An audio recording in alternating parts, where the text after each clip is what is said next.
The guy that got us started doing this gets the last word. Marcie first.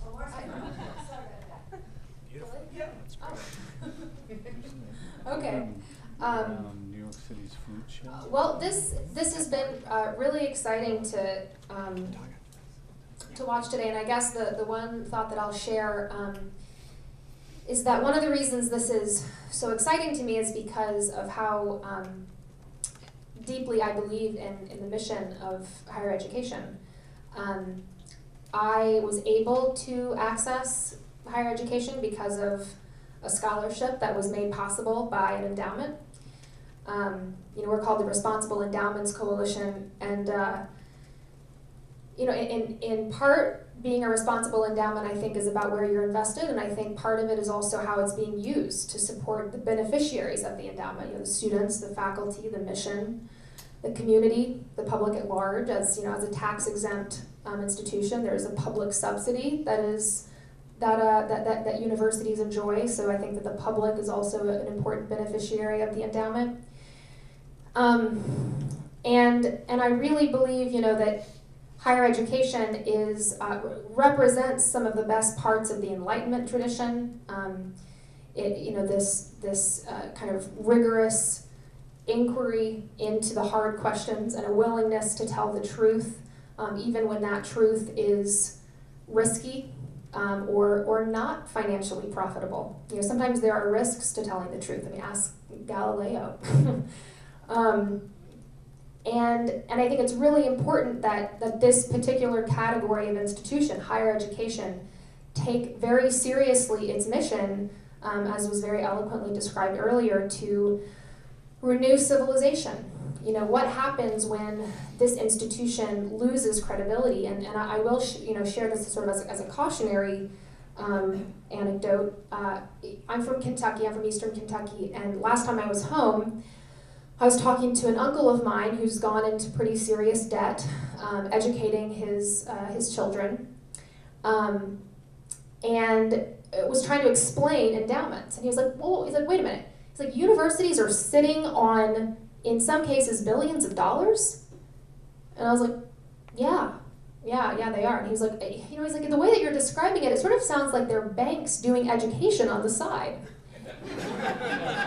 And this is that actual phrase has been echoed, by many. I've only been in this job for 9 months, but it's been echoed by a number of people.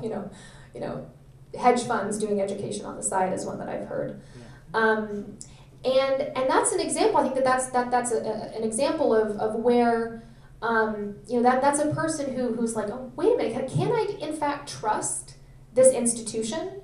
And trust in public institutions is at really dangerously low levels right now. Interestingly, libraries are some of the most trusted institutions still, which I think is lovely.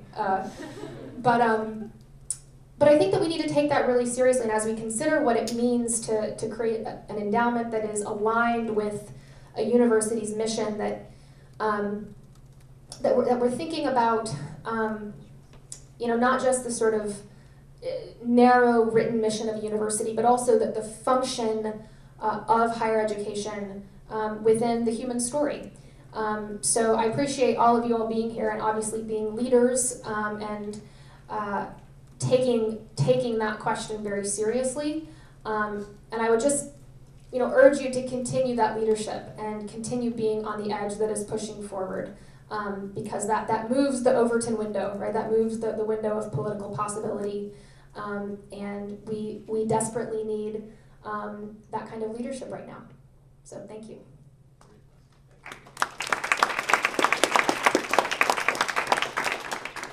Well, I just wanted to share a couple of things with all of you. First of all, I couldn't say anything better than what Jonathan and Stephen Mulkey said today about the purpose of higher education. I mean, we pick up the mic, she tells me. When Barbara says she tells me what to do and I have to listen, there's a good reason for that. Not only is she a very forceful person, but she is also, she went to high school with my wife. So if I don't listen to her, I get it at home. Yeah, but Tony, so did Central Body Work. Yeah. Look, let me just tell you a little bit, adding on to what Marcie just had to say. I grew up in the north end of Boston, which is a little Italy of Boston, on Boston Harbor, in a blue-collar Italian-American community. And we couldn't go swimming when I was about age 8 because the harbor was so polluted. The air pollution was horrible. And when I went to school and was interested in science and math, I decided to go into engineering. And when I got to Tufts, where I got my first 2 degrees, I was trying to figure out, well, what can I do with an engineering degree besides just make money and have a decent quality of life? And I thought back to what my experience was as a kid and said, this is not right. Why should any kid have to grow up in a place where the air is so polluted or the water is so polluted that it's dangerous to their health? Why can't we have progress without pollution? And that's what got me started in working on environmental protection, primarily from a public health perspective. You remember what we were hearing about earlier today about Cancer Alley? I was really looking at how pollution of the environment directly affected people's health in a very negative way. And then later I began to understand that it was the life support system that we were worried about. And so I got to work for the original EPA, and then I ran the state environmental department under 3 different governors. And I went back to academia for exactly the reason you were talking about, Marcie. I was frustrated because it didn't matter whether we were talking about water supply, air pollution, protecting the clam flats, the wetlands. It was grow now, worry later. It was jobs versus the environment. And I couldn't figure out what was wrong with my ability to help people see that you can protect all of those resources and actually have a better life for as many people as possible. And I realized, and the reason I went back to Tufts is to set up a research, education, and policy center and work across the university. I realized that higher education, which is supposed to be leading us to a more progressive and abundant future, was actually enabling the unhealthy, inequitable, and unsustainable path we're on. The people leading us down this path are coming from the best colleges, universities, and professional schools in the world. As David Orr says, it's not a problem in education, it's a problem of education. So I began to examine, what is it? Why is it that that is the case? Well, I think there are 4 cultural assumptions that we never discuss. And they're cultural assumptions which means that we never talk about them. They're just understood. And they are, first, that humans are separate from nature, the rest of nature. We're the pinnacle of creation, and anything we do to manipulate the natural world is by definition good, which is one of the reasons that you can dump chemicals into the environment and someone has to prove that they cause a problem rather than the other way around. That's the basis of our English common law. The second assumption is that the earth will be the gift that keeps on giving, irrespective of the size of the population or our material desires. And so don't worry about it, there'll always be more resources. We can't believe that we could actually poison ourselves or extract so much of the resources that we could undercut civilization. That's what climate change, climate disruption is all about right now. The third idea is that technology will solve all problems. We are so technologically driven. MIT is a good example. Tufts is a good example as well. We're so technologically driven. Don't worry about it if we lose a species. We'll find a way to make it whatever we need ourselves. Well, tell that to me. 35 years ago, I had acute leukemia, and there wasn't much of a chance that I'd survive. But one of the things one of the drugs that helped me survive was vincristine, which was extracted from the rosy periwinkle plant, which was found in the rainforest of Madagascar. Today, 90% of the forest in Madagascar have been cut down. So what else are we doing to ourselves that might be a life-saving drug or other things that will be helpful in so many different ways. And the final problem is that we think that if we just let the market forces rip and people just kept consuming more and more, that everything will be better off. We let the market forces rip, get the government out of the way, and all of a sudden, all our health, social, political, economic, and security problems will be solved. Have they been solved? They haven't. So in essence, what got me to start working on higher education was to try to turn that around. And in 1993, after I left Tufts, John Kerry and I founded Second Nature because we wanted to transform the way higher education teaches, operates, works with local communities, and invests so that it becomes a model for the rest of society. If we don't, who will? As we were saying earlier today. So that, from my perspective, the interesting thing that we have to ask ourselves is, why did we get ourselves into this situation? Well, to a certain extent, we're talking about how do we convince people to be socially responsible. Excuse me, if the market told the truth about all the impacts that occurred, all investing would be socially responsible investing. The problem is that the negative consequences of the way we operate are not measured in the metrics that we use. So the only metrics we're using is, do I get a financial rate of return? How much of a return am I getting on capital? We're missing all these other metrics that we should be measuring that determine whether or not we're being successful. So in essence, what we try to do with the network here is based on all the work that we've been doing for 20 years on trying to get colleges and universities to teach differently, to operate differently, starting with the President's Climate Commitment. And I have to apologize, the American College and University President's Climate Commitment. Why did we come up with that dumb name? Well, here's the story. I got so excited about the idea that we were developing this notion in 2006, and I went to talk to my friend John Powers, who's a trustee at Educational Foundation of America, and I said, John, I gotta tell you, I'm so excited. We just launched the President's Climate Commitment. And he looked at me and he said, George Bush? I said, no, college and university presidents. So we had to change the name of it from the President's Climate Commitment to the American College and University President's Climate Commitment. Fast forward to where we are today. George worked with me in launching the President's Climate Commitment.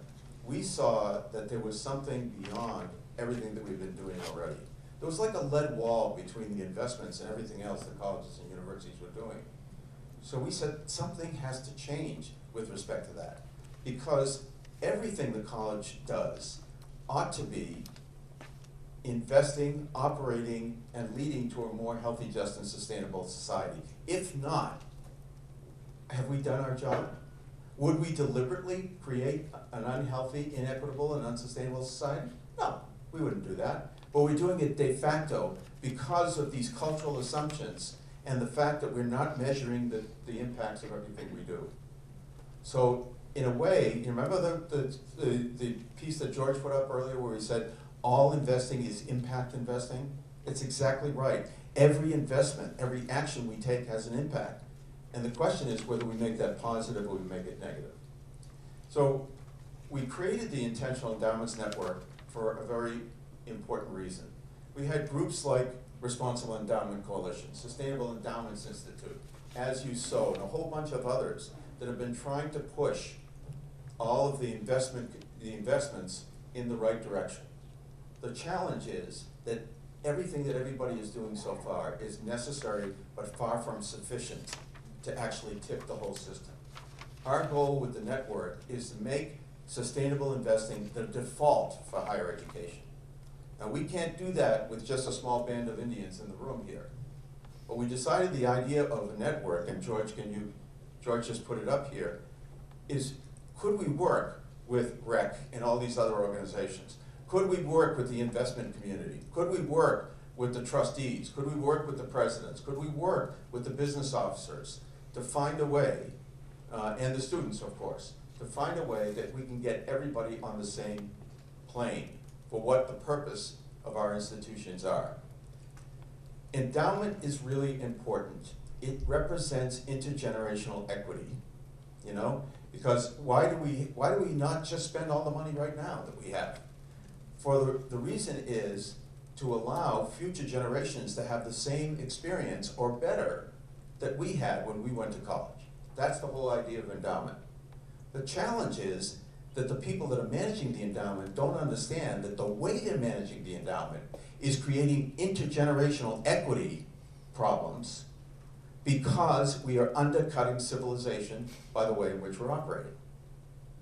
So what we have to do is try to get those people that are managing those endowments today to think about the two aspects of intergenerational equity, not just the financial one, but the impact of what we do in many other ways.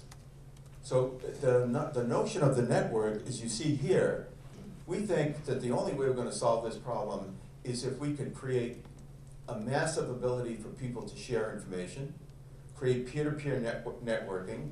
If we could get trustees that have done something in this area to talk to trustees at another college, CFOs to talk to CFOs, presidents to talk to presidents, chief investment officers to talk to chief investment officers, students to talk to students, then we have a chance of making a difference. Somebody asked the question about, can we find policy statements? There are lots of them around, we just have to try to go and find them. And our goal through the network is to try to make as many of those available as possible. Schools want to know what other schools are doing, but they don't want to know just what they've done, they want to know how they did it. What worked, what didn't work. By the way, it's not about sharing best practices, it's about sharing practices. We learn from the things that we don't do well more than we do the things that we do well. And the reason for that is very simple. When you don't do something well, you examine what you did. When you do something well, you don't usually take a careful look at it. So you may have thought that you did it for all the wrong reasons. So the idea of the network is to be able to share those kinds of things. So we're going to be working on developing a roadmap. So no matter where you are on the spectrum of just getting started, or way at the other end, what do you do? What are the steps that you can take? We want to work on the ability to understand how it works for private colleges versus public. What about places in different regions where they have different resources that are their major source of maybe investment? We want to work on all kinds of things like that will make it easy for all of you. So imagine that we could, if you could find out what schools are doing, and we know that there are a couple of hundred schools that are doing something with respect to their endowments, but that information is not easily available. And our goal with the network is to make it available. Which leads me to the final thing I wanted to say to you. The network is only as good as the people that are the members. So if you are doing something at your school, or you see something that's interesting, we need to hear about it so we can disseminate it to as many other people as possible. That's what a network is all about. And we decided to try to work with and through organizations like REC and others so that we could actually create enough synergy to move the whole system. You follow what the big picture here is? And we have to deal with all of the hard questions that people have come up with. We didn't show it to you today, but you can see on our website the analyses that show that if you are investing in ESG, that for something like 85 or 90% of the cases, the companies that perform well in ESG do better financially than the other firms. This isn't rocket science in a way. When you think about it, they're just being better at managing their resources. They're being better at supporting their employees. They're being better at just about everything that they do, but they're including and understanding the impact on the environment for their own perspective. And the idea that you can take fossil fuels out of your endowment and you're going to lose money, the analyses now show that that isn't true at all, even going back and looking at 25 or 30 years. Jonathan was giving you the example today of the chairman of the board of the WRI, who didn't believe that that was the case, and they had to show him 3 times that in fact, he would have made more money if he had taken fossil fuels out of his investment fund in the first place. The problem is it's very hard for us to believe that we can actually do something different. Some people say that trying to become climate neutral or trying to become sustainable is impossible or impractical. And what we have done over, the reason we're where we are today as a species is because we have never let that stop us. What we need to do is make that inevitable. You know, when John Kennedy wanted us to go to the moon, the scientists and engineers said it couldn't be done. And, you know, we got there in less than 10 years because there was a single purpose that we all used and went to. It's about innovation. You know, why do we have these things? Somebody said this would be a great idea if people could just talk to each other. And then all these smartphones and things that you can do with all of these things. Innovation. But what spurred the innovation? It wasn't just money. Money helped, and you needed the capital to do it. But it was because somebody had an idea that this would create a benefit to society. In the same way, we need that kind of innovation in just about every aspect of the way we live. Agriculture, energy, transportation, you know, the way we design cities, architecture.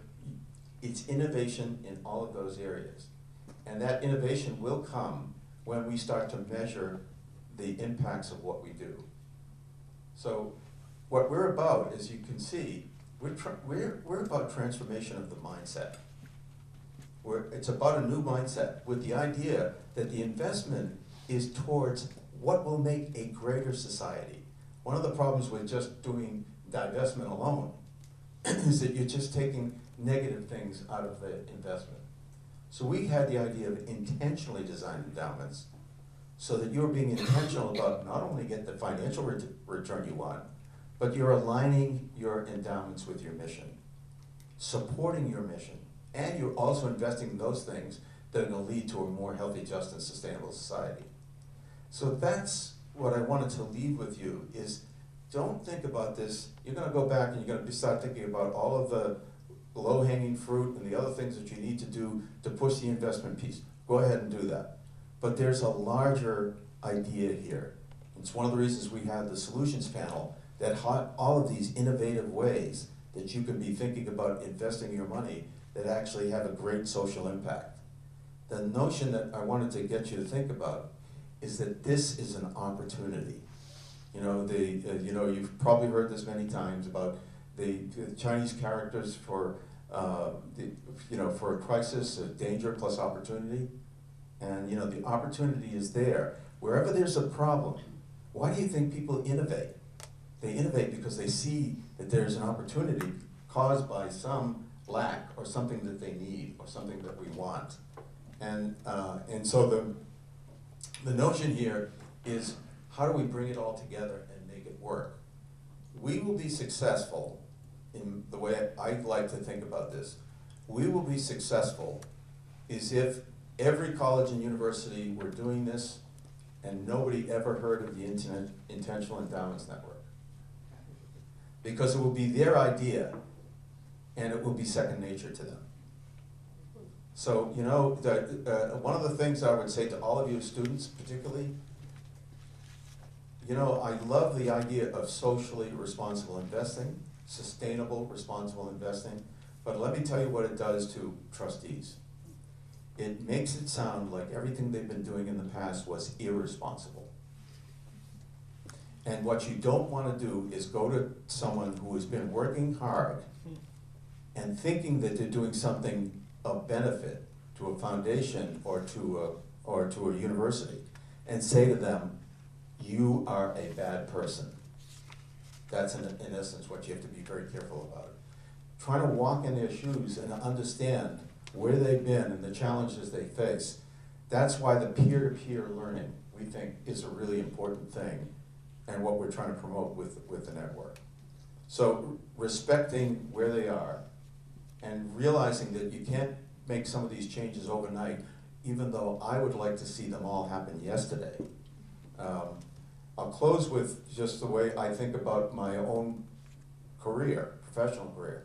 People have asked me, well, when you look back at your career, how would you characterize it? And it's a very simple one for me. I'm always behind what society needs and ahead of what they're willing to do. And in essence, essentially, that's what we're talking about here. You know, we should have been doing this a long time ago. We haven't been. And we're trying to push and run as fast as we can, but society's not ready to move as quickly as we want it to be. So you, as students, and I'm so grateful that you are all here, and I'm very grateful to you, Marcie, and everything that Rec's been doing over the last 10 years. Because if it weren't for organizations like yours, like SEI, you know, like UNPRI, CDP, and others, we couldn't make this happen. If it weren't for the divestment movement, we would not have been able to have the discussions with the presidents and the business officers and the trustees about what are we doing, what values are we using in the way we think about our investments. And so I want to just say thank you to you for that, because nothing happens in a vacuum.